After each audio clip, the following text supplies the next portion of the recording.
alikuwa Mmasai, Mkenya na Mwafrika.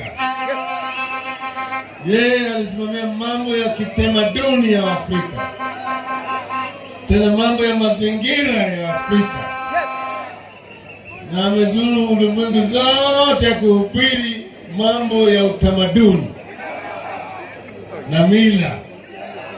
Manake Waswahili wanasema tumwacha mila ni mtumwa. Mimi nimekaa naye kwa cabinet ya Nyayo na ya Kibaki, akisimama na ananguruma na anatetea haki ya wananchi wote.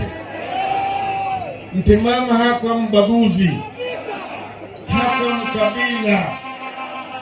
Alikuwa ni mtu ambaye alikuwa anapenda ukweli, anapenda utamaduni na kupenda kuimarishwa na kuhifadhiwa kwa mazingira yetu yote. Kwa hivyo, kwa ukumbusho wake, sisi zote tuliamua kwamba hii stadium ya Narok itaitwa William Ole Mtimama Stadium. Na leo imekuwa. Mungu amweke pale pema peponi.